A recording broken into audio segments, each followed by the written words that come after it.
Aguardando. Boa noite.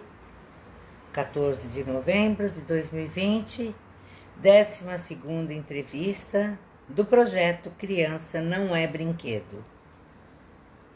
Hoje a entrevista é com a Maria Rosa, fisioterapeuta do esporte, onde ela vai falar dos casos de esporte onde tiveram violência sexual com crianças e o esporte como meio de recuperação e superação. Vamos esperar a Maria Rosa.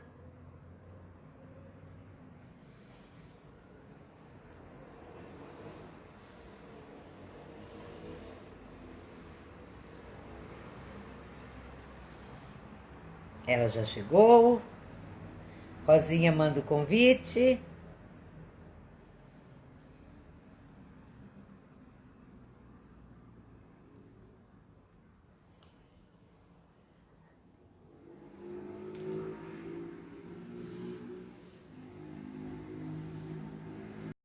Boa noite, Andréia.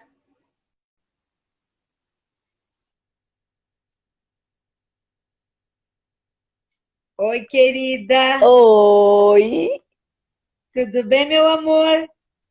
tudo. Vamos arrumar o cabelo aqui, gente. Arrumada, tá linda. Esse Eu quero corte estar lindo linda, de maravilhosa. cabelo. E, nossa, eu tô tão Amor de feliz. Fabi. Oi, ideia. Tá linda com esse cabelo, amei. Ah, obrigada, Má. Vamos dar mais uns 2 minutinhos, a gente começa, porque como a live fica gravada, eu não fico esperando muito tempo, porque quando dá 50 minutos o pessoal corta. E como eu falo em todas as lives, o tempo voa, o tempo voa. É verdade. O assunto é tão gostoso, a convidada é tão gostosa e o assunto vai voar. Conversar Então, com você é muito gostoso, né? eu digo mesmo, né, meu amor? A gente bate bons papos, né? Então, vamos lá. Eu vou dar início. Boa noite a todos que estão presentes. Os que vão assistir depois a live gravada também, muito obrigado. Hoje nós estamos completando a 12ª entrevista da campanha Criança Não é Brinquedo. 12 entrevistas sem falhar nem um sábado. Todos os sábados, às 20 horas, estamos aqui sempre com um voluntário, com um profissional da área que vem para trazer informações, que vem trazer alertas, que vem trazer experiência, que vem trazer ajuda para que a gente possa alertar a sociedade, pais e continuar fazendo a nossa parte. Digo sempre, continuar indignados não muda a situação. É preciso fazer alguma coisa. Olhar para baixo, porque tem gente pequena pedindo socorro. Então, hoje, nós estamos com a Maria Rosa, a qual eu quero agradecer. Para mim, Rosinha, né? Eu quero agradecer imensamente você ter aceito o convite de bate-pronto. Deixo aqui um pedido para quem quiser colaborar com a nossa campanha.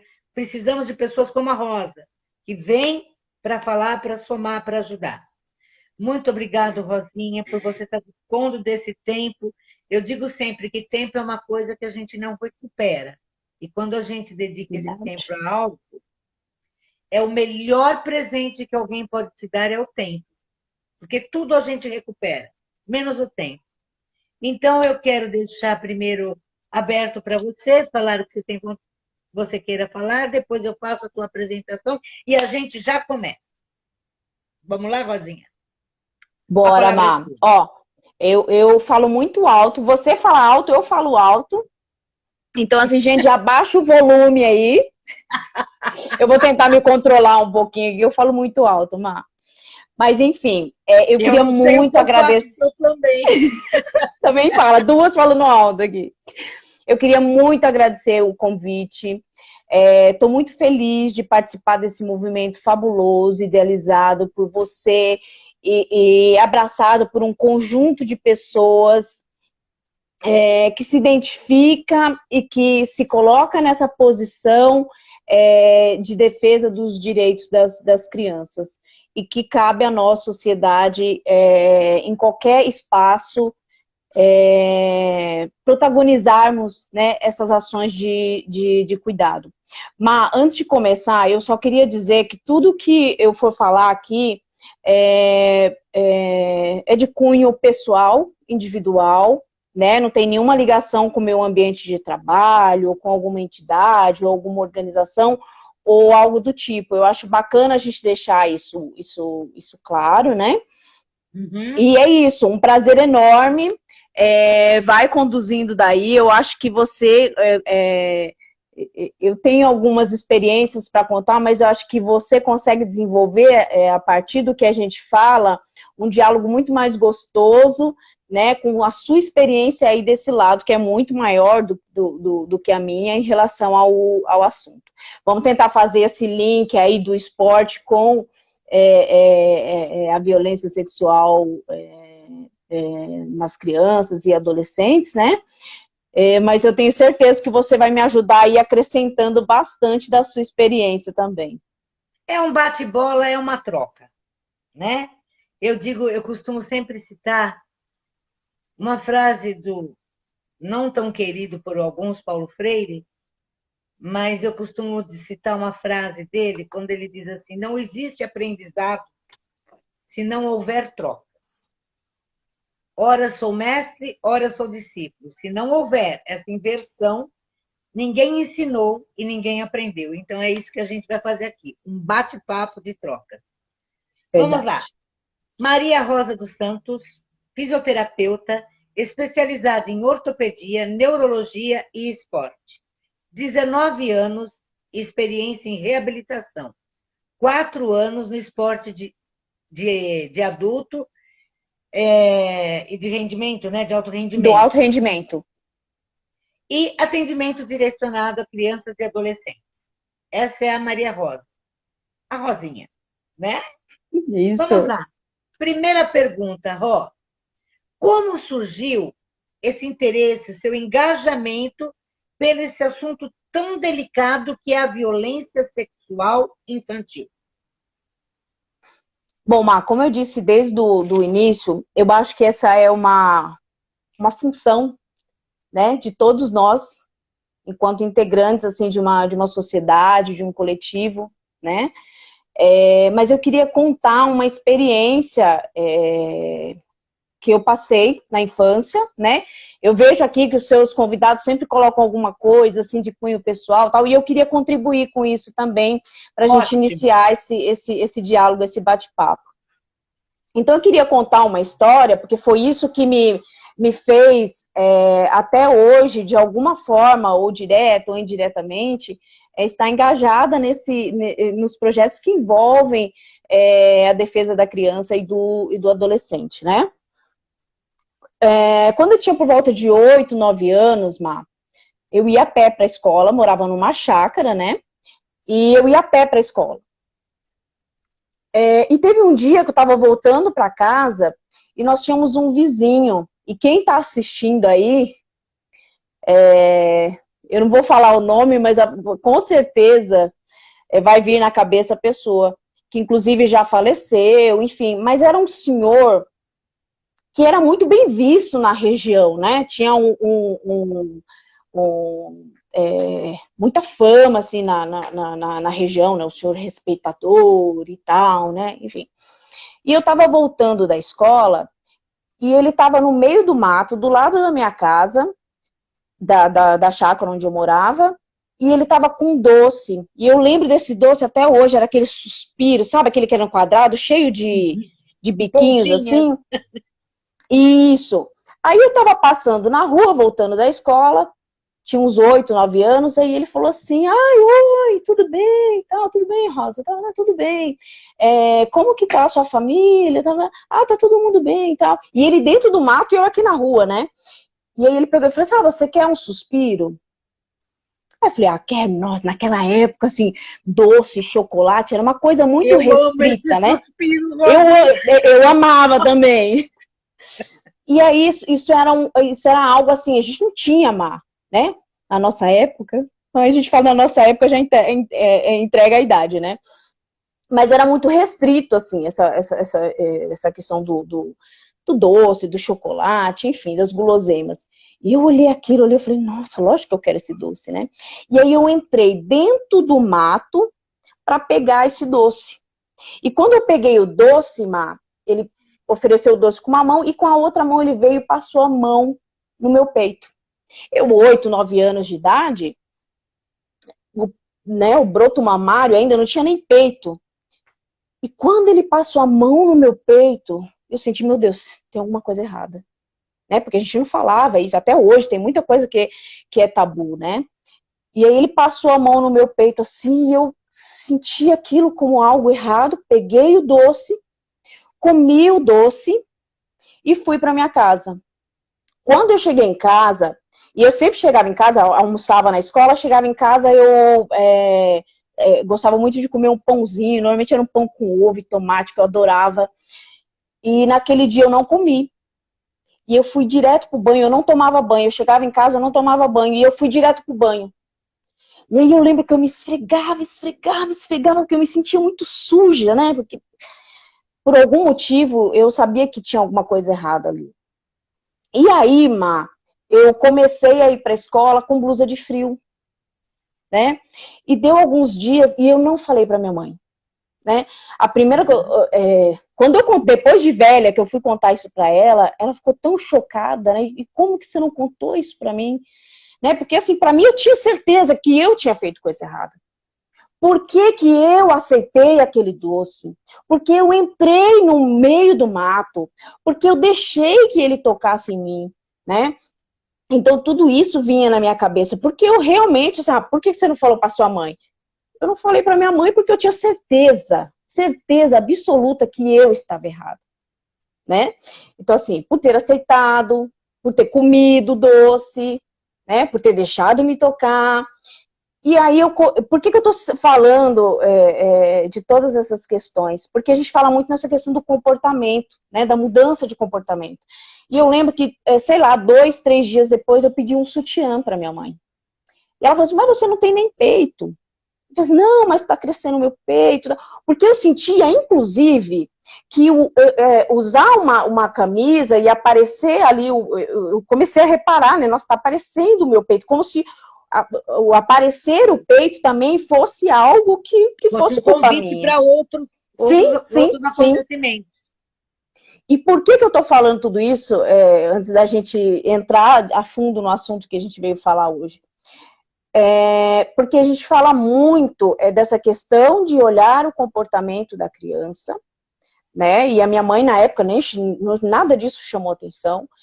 Mas com o tempo eu fui parando para que eu descobri que eu não era culpada, né? E como isso é muito orquestrado também, porque a gente vê isso no ar. Eu acho que foi até você que publicou alguma coisa que dizia assim, a gente precisa parar de atribuir doença... Ai, como que é? Doença para quem para loucura. Não. Parar de dar desculpas. Para a perversidade. Para a né? perversidade. Para a perversidade. Isso, fulano é doente, fulano... Não, é tudo muito orquestrado. Porque ele, como adulto, ele sabia o que ele estava fazendo. Ele sabia que ele estava ali com aquele doce, que era um chamariz, que aquilo ia me atrair para aquele espaço. Ele sabia da importância que ele tinha ali dentro daquele núcleo onde a gente morava, que ninguém iria acreditar na palavra de uma criança, né? Então isso dava uma certa segurança para ele fazer o que ele fez. Então, para a gente pensar também como isso é muito orquestrado, né, por essas pessoas. Sim. E também para a gente ficar atento a esses pequenos sinais, porque o quanto a gente sente de culpa enquanto criança, que a gente ainda não tem desenvolvido um repertório argumentativo, a parte cognitiva, né?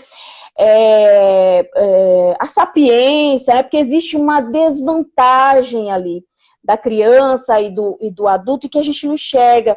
Às vezes a gente olha e fala assim, porque daí vem a cultura do machismo, né? A gente olha e a gente fala assim, nossa, não, mas também estava assim, estava assado, porque a gente escuta a vida inteira isso.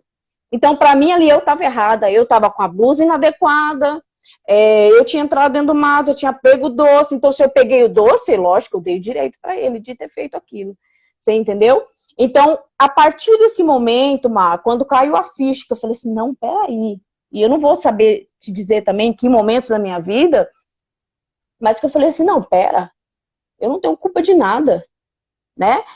E aí eu comecei, contei para minha irmã, e aí hoje eu conto essa história, inclusive para os meus atletas lá, porque eu quero dividir isso e compartilhar isso, porque a gente tem que parar, sabe, porque essa mulher não pode falar de menstruação, não pode falar de sexo, não pode falar de masturbação, não, a gente tem que falar sobre tudo, né? A gente tem que deixar esse espaço aberto para a criança que a gente convive ali diariamente, se sentir à vontade para estabelecer essa troca, né?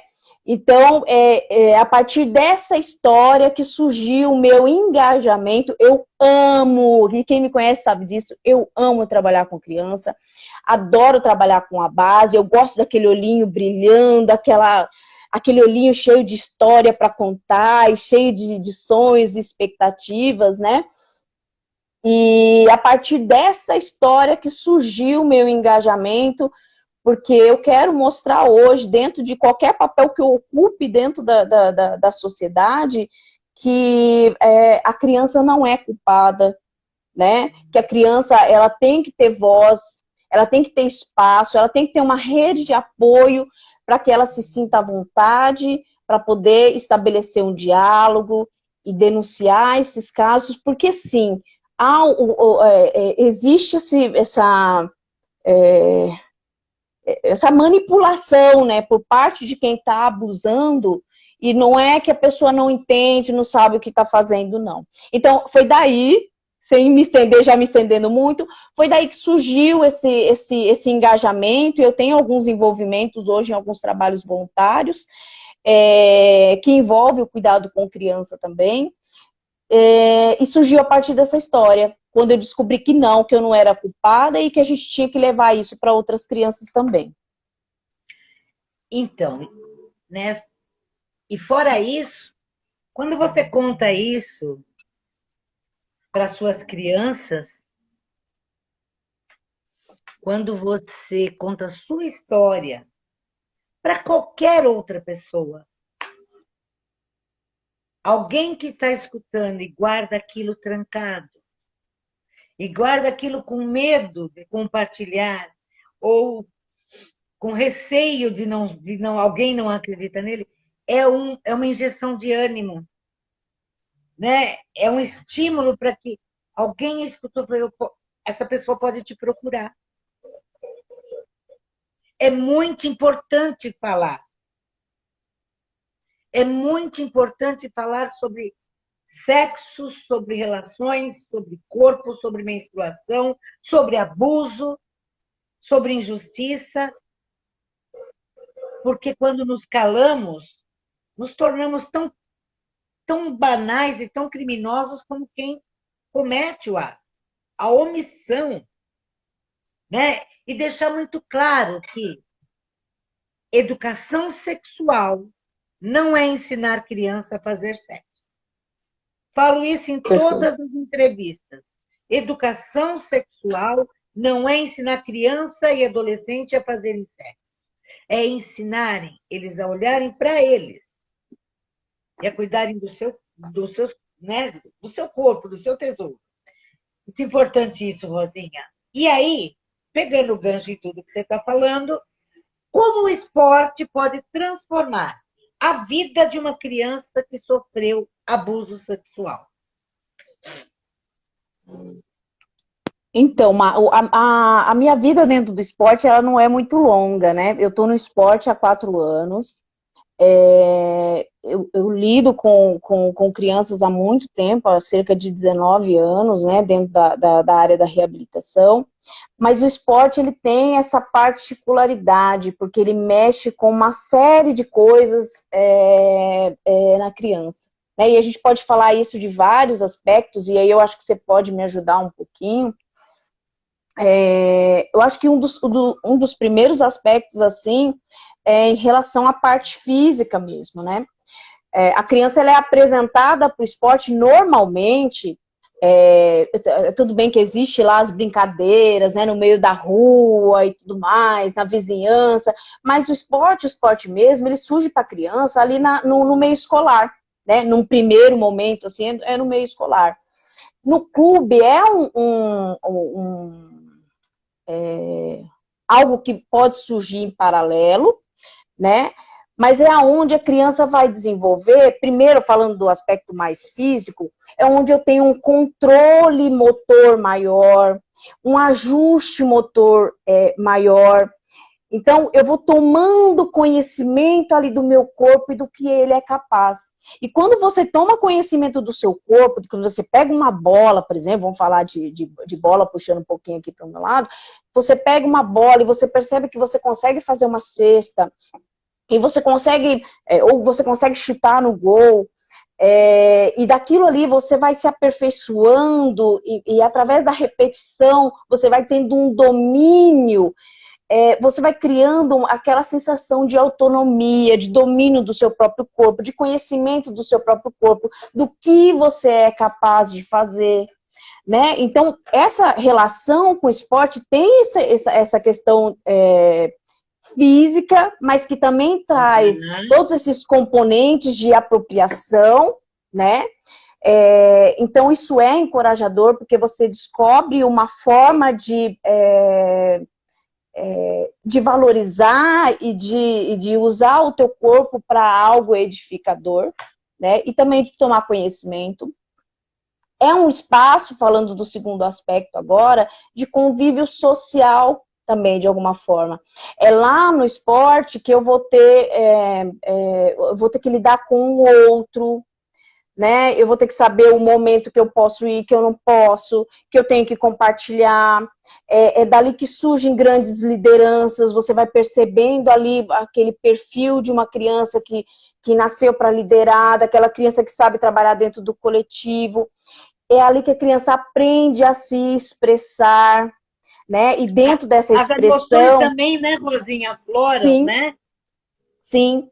Então, é ali naquele espaço que você vai entendendo que você é... Porque o abuso, né, a violência sexual na criança, ela tira uma apropriação do seu próprio corpo, né? É aquilo que é do outro, o outro pode vir, pode te tocar, pode te... né? E o esporte, ele mostra já algum... Inclusive ela chega a um ponto que na criança o corpo passa a ser uma coisa que ninguém mais pode tocar. E o esporte tem esse contato físico. Sim. Né? E aí você entra numa outra questão que eu quero falar depois, que é do envolvimento das outras... Tá bom? Que é do envolvimento das outras pessoas que estão lidando com essa criança. Então é isso. Quando a gente fala do esporte para a criança, a gente tem essa questão da apropriação do próprio corpo, de mostrar o quanto ela é capaz, da questão da autoestima, dela elaborar e colocar aquela energia de uma forma diferente, dela se descobrir enquanto pessoa, enquanto dona do próprio corpo, dela aprender alguns valores e dentro desses valores ela aprender a lidar dentro de um ambiente coletivo. E aí, lógico, a gente não pode esquecer da parte de profissionalização, que é quando a criança ela percebe que ela nasceu para aquilo ali, né? O esporte é a vida dela, é o que ela sabe fazer de melhor, e isso é muito bacana. A gente consegue tirar muitas crianças desse trauma, né, da violência sexual através do esporte. Então, o esporte acaba sendo transformador nesse sentido também. Quantas crianças, né, não se descobriram através do esporte, não tomaram um outro rumo a partir de então, né? E se não vai... Às vezes você olha para a criança e fala assim, nossa, essa criança, talvez ela não chegue, né, na parte de profissionalização, não vá até a categoria adulto e tal, mas esse caminho que ela faz no esporte, porque às vezes você olha a criança ali e você percebe algumas coisas, né, aquela criança que nem eu estava falando, tem uma liderança, aquela criança que tem um senso maior de empatia, e aí dali vai formando, né? Hoje eu conheço uma pessoa que não se tornou profissional, mas hoje é uma grande gestora.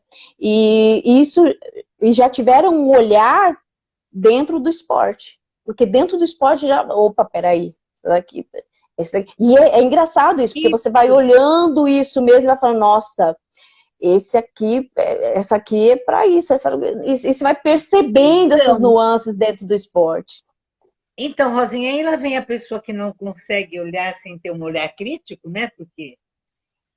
E fica aqui um alerta, né, para que os pais olhem com outro sentido a aula de educação física nas escolas. Né? Que como se educação física fosse uma... Né? Para que educação física? E hoje a gente sabe que o professor da educação física foi praticamente banido da formação da criança. E olha o que você está trazendo para a gente dentro do esporte. O quanto essa criança... Né? Não é a questão só da disciplina, do convívio social, da competitividade, de tudo que o esporte educa. É a questão do esporte como preventivo, como um meio de acudir também aquela criança, porque geralmente são crianças de periferia. O resgate da autoestima também, né? Isso, resgate, né? Porque ela começa a descobrir talentos dentro dela, né? Isso motiva, isso começa ela a fazer... Né? Você pega uma criança que está totalmente fechada, como eu te falei, totalmente amedrontada, e de repente aquele professor, aqueles colegas, ela começa a desenvolver, ela começa a perceber valores, ela começa a descobrir suas potências, as suas habilidades. Através do esporte, é cura. Nós falamos a semana passada da arte como cura, o esporte como cura.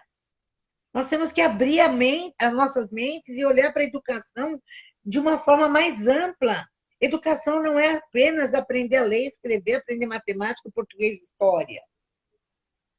Faz parte dessa formação a arte, o esporte, para seres humanos saudáveis.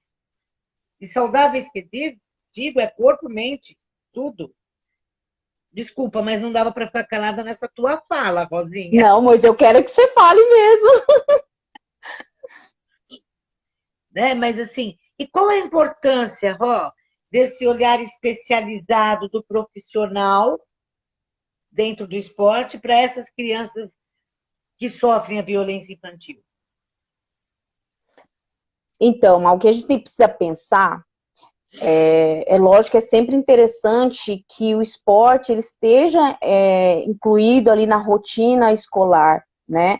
O clube é um mundo paralelo ali, que a gente tem que fazer esse resgate, sim, trazer mais crianças para os clubes, mas o primeiro contato da criança, como eu disse anteriormente, é lá no meio escolar, né? Então, esse investimento deve acontecer lá.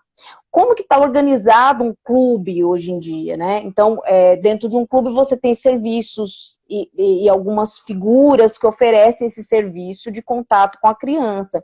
Então, por exemplo, tem a fisioterapia, no caso eu sou fisioterapeuta, tem a fisioterapia, tem o serviço médico, tem desde a recepção, né? Quando a criança, então, tem a recepção, tem os funcionários, né, da parte operacional, fisioterapeuta, o médico, o técnico, o auxiliar técnico, o preparador físico. Então, a gente tem o envolvimento de diversas figuras dentro de um clube, né?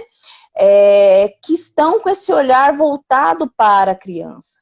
E quando um pai chega num clube e ele deixa o filho dele lá, o que ele espera? Ele espera que esse olhar de cuidado parta de todas as figuras envolvidas dentro daquele meio que ampara a criança, né? Então, assim, eu posso falar um pouquinho da experiência que eu tenho, Mas é lógico, sempre levando em consideração que isso é papel de todos. O ECA, ele traz uma fala muito bacana, que eu não consigo decorar, mas que eu acho maravilhosa, que ele coloca ali a sociedade como elemento importante no cuidado com a criança. Porque a gente fala assim, o pai que teve, então o pai que cria, o pai que seja responsável. Não!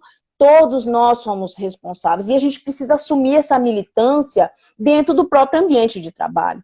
Porque, aliás, todo o ambiente é ambiente de transformação.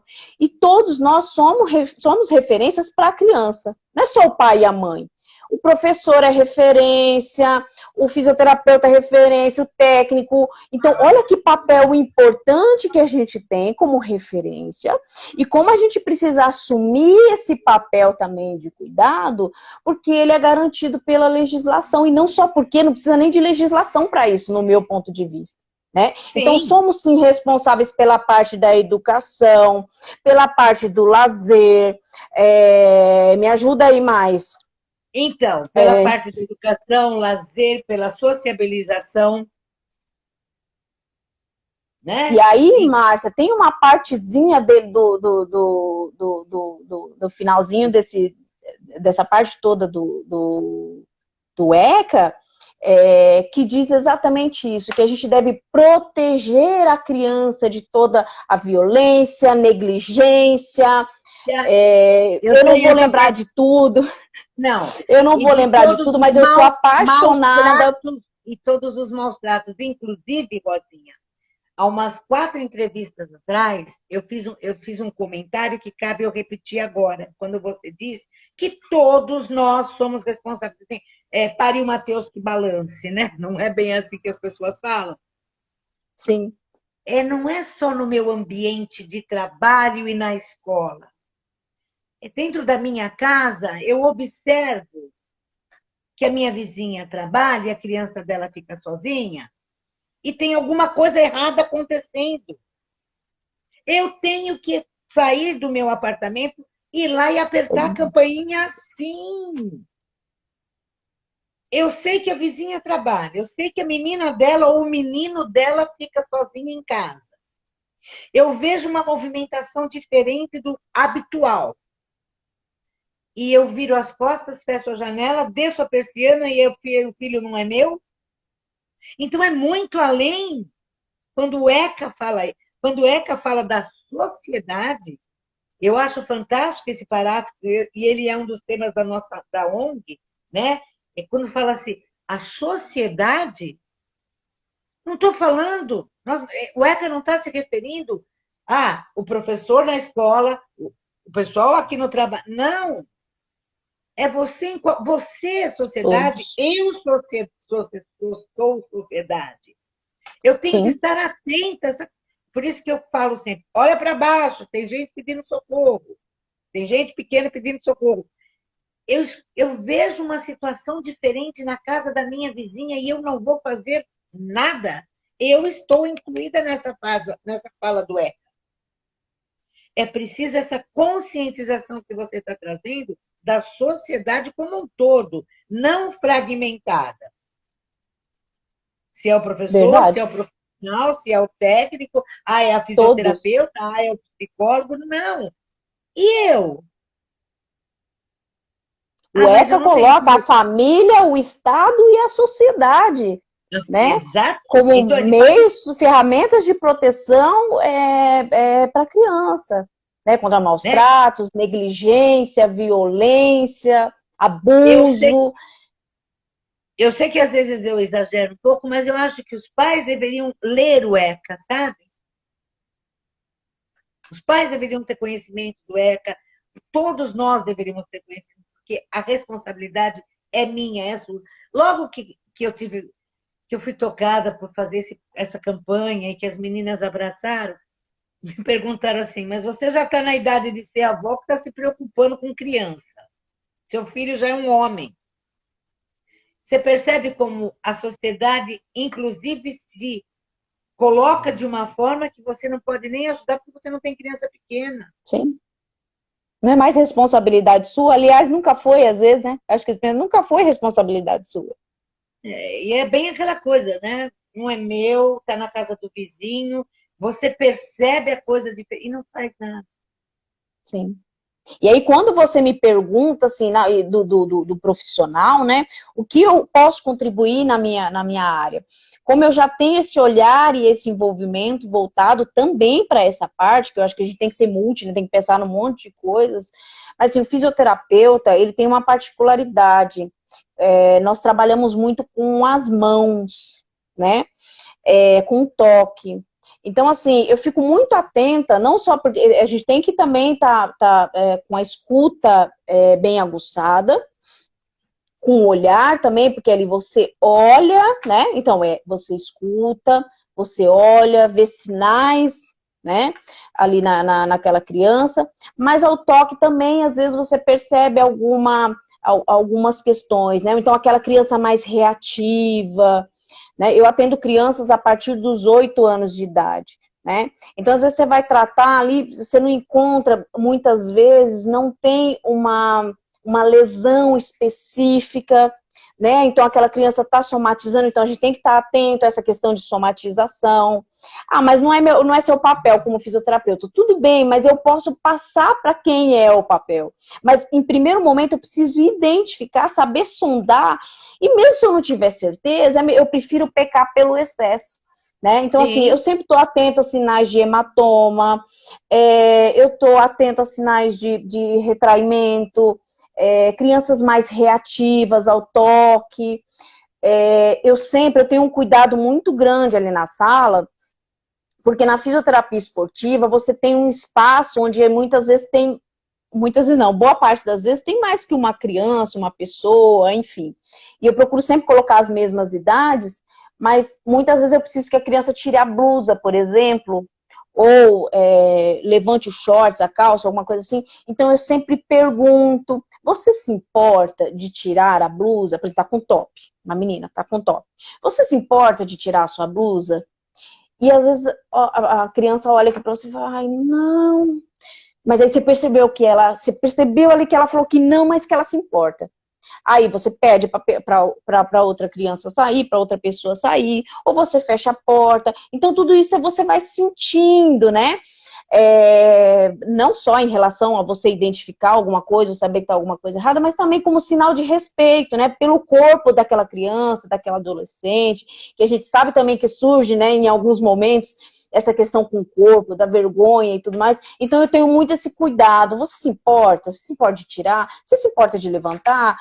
E muitas vezes tem menino na sala também, aí a pessoa fala assim, ah, Rosa, aí me aponta, né? Eu falo assim, fulano, ó, vamos virar pra lá agora, você tá com o aparelho aqui? Vira pra lá, tá, ok, ok.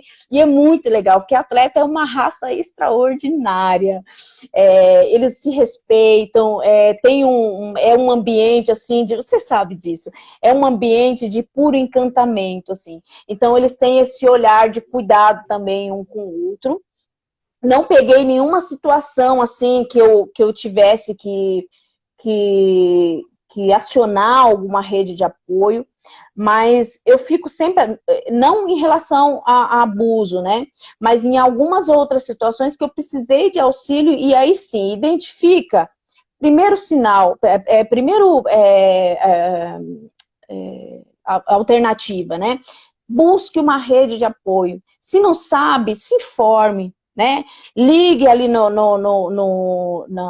atenção primária, na UBS, vai pegando ali telefones.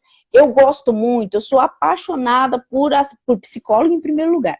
Segundo, por assistente social, porque eu acho que assistente social, ela dá um leque, assim, de sim. esclarecimento pra gente, né? Então, eu tenho uma amiga que é assistente social, e aí tudo que eu tenho alguma dúvida, que eu não sei para onde encaminhar, que eu não sei quem acionar, eu ligo para ela.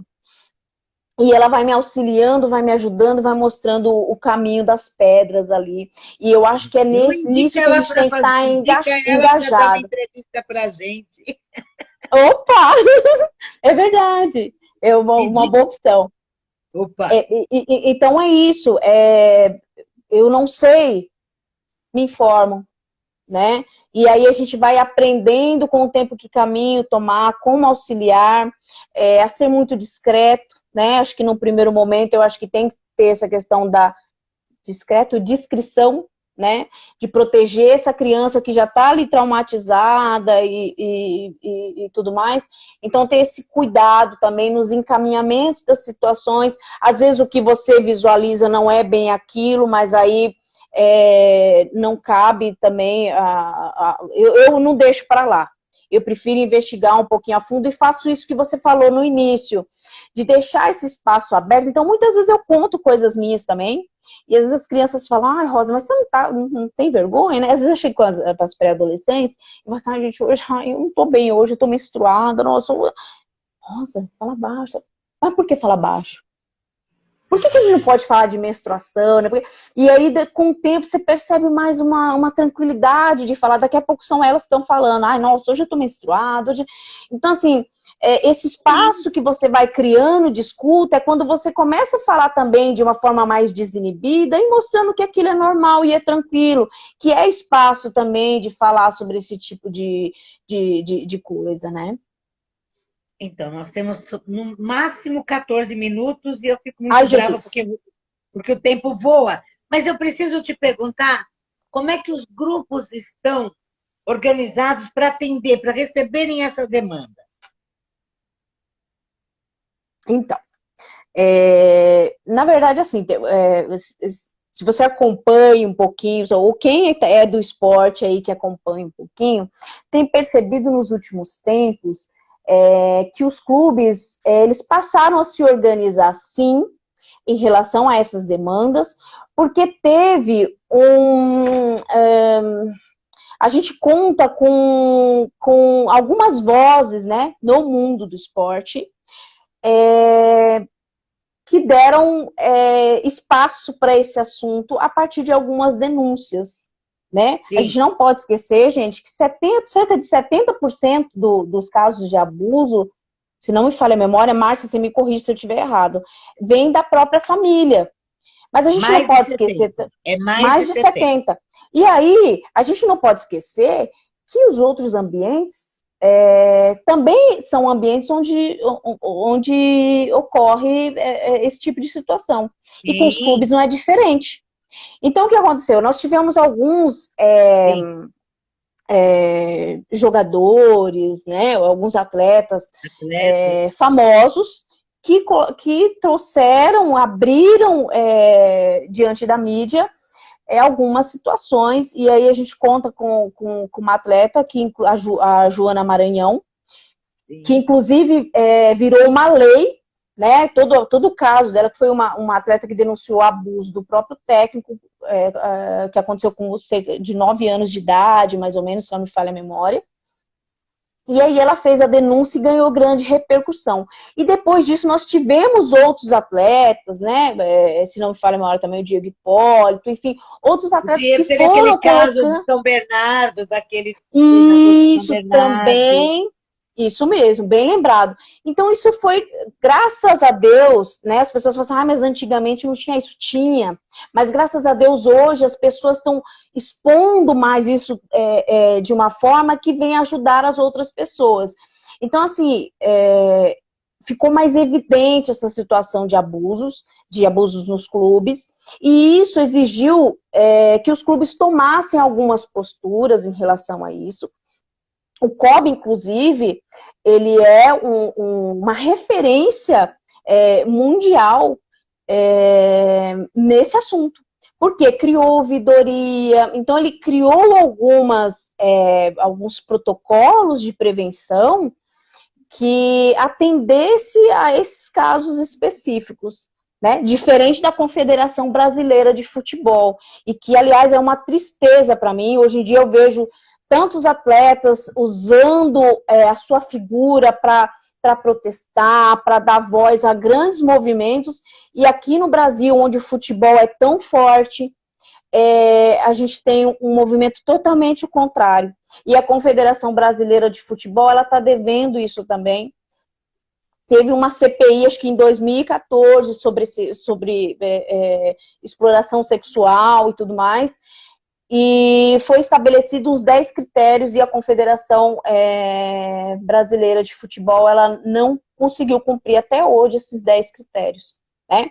Então, quando a gente fala de critérios, de protocolo de prevenção nos clubes, né, acreditando que quando o pai chega lá, ele está colocando o seu bem mais precioso, o seu tesouro. Imagina se eu vou colocar meu filho, minha filha ali num clube, e eu acho que a gente tem que falar também de meninos, né? Quando a gente fala pelo amor de de Deus, abuso. por isso que eu friso crianças, eu não digo meninas. Isso, Meninos perfeito. também são violentados.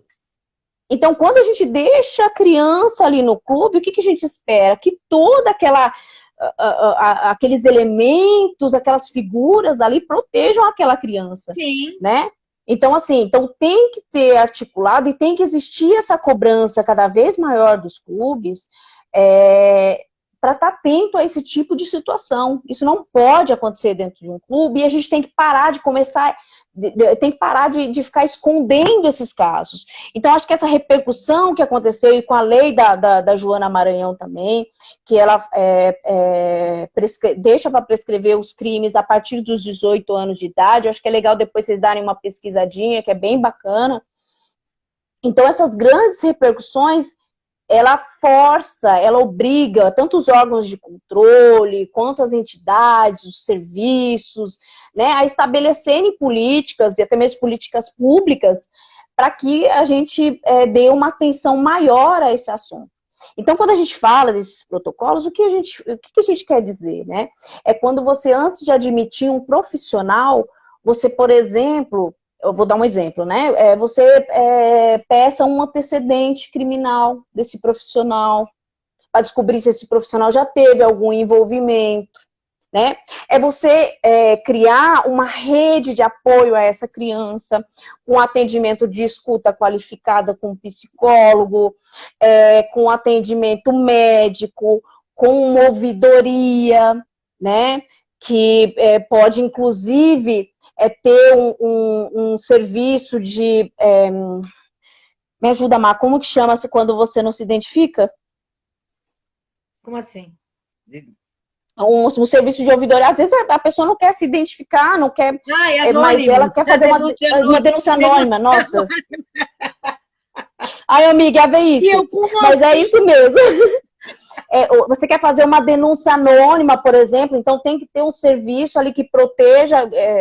Às vezes a pessoa quer se identificar, mas às vezes ela não quer, mas ela não pode deixar também de denunciar aquela situação e que aquela situação seja investigada. Então, quando a gente fala de protocolo preventivo dentro dos clubes, né, e com essa rede de apoio, é disso que a gente está falando, tá bem? Tá, e nós temos 5 minutinhos. Ai, meu Deus. Infelizmente é isso, né? Passa muito rápido e quando o assunto discorre como isso, você daí, anônima, denúncia anônima. Né? Então, e que tem essa visão da importância da coletividade, né?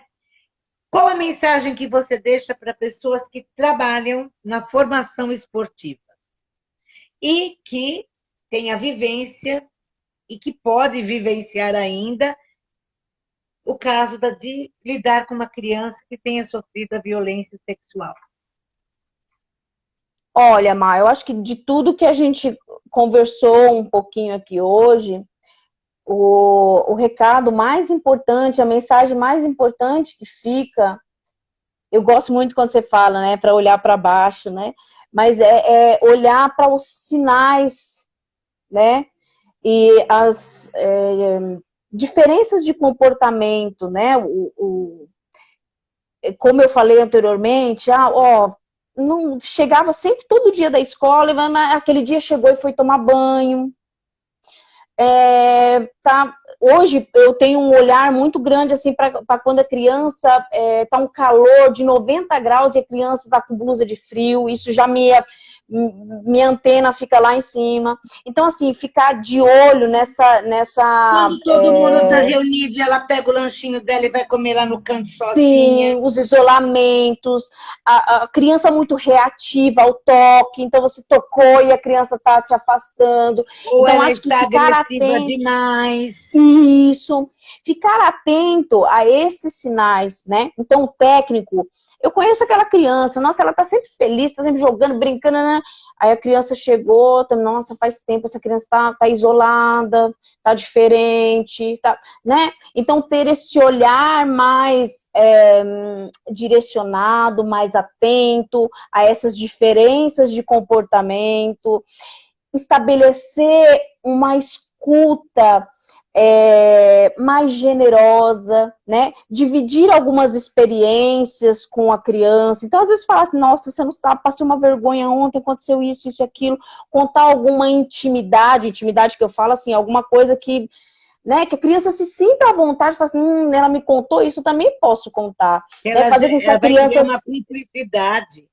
Isso. Então, assim, a mensagem mais importante que eu deixo para todo mundo que trabalha com alto rendimento, com crianças no alto rendimento, e para quem trabalha com criança no geral, e não precisa nem trabalhar com criança, para todo mundo é essa mensagem.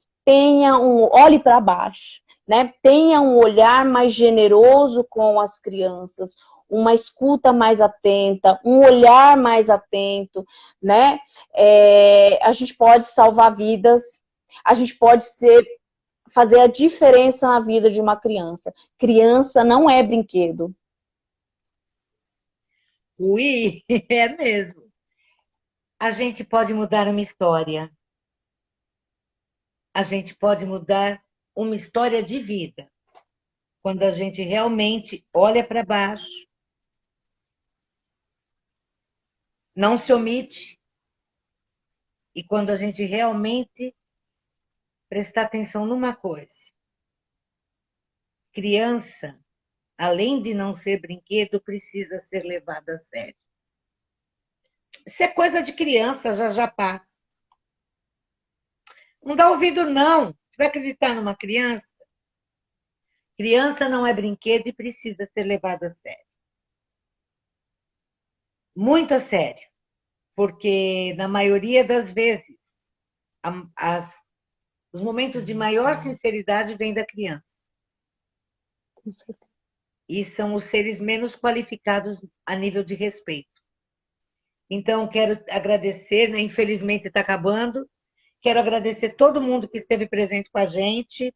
Agradecer o pessoal que vai entrar depois no decorrer da semana e vai assistir a live. Agradeço esse pessoal que depois assiste mesmo, e assiste muito, 200, 300 pessoas. E isso me agrada muito, não porque assistiu a nossa live. Isso me agrada porque são mais pessoas tomando conhecimento do quanto elas são responsáveis por todas as crianças, não só pelas que vivem dentro da casa delas. Agradecer em especial você, Ró, por ter aceito o convite. Assim, você nem pensou. Eu falei, Rosinha, sim, muito obrigada. Eu sei que você tem duas crianças lindas que você deixou ali no canto para estar aqui no sábado à noite. E o seu tempo foi precioso, as suas informações foram fantásticas e vão ficar aqui registradas. Muito obrigada. Sábado que vem, se tivermos alguém para entrevistar, porque as pessoas não aceitam com tanta facilidade, estaremos aqui às 20 horas, porque vamos continuar olhando para baixo. Porque tem gente pequena pedindo socorro.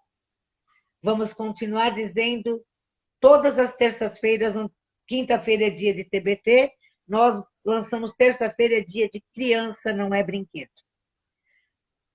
Compartilhem, divulguem, porque quanto mais pessoas tomarem conhecimento desse assunto e perderem o medo de falar de sexo e de sexualidade com respeito, menos crianças estarão pedindo socorro.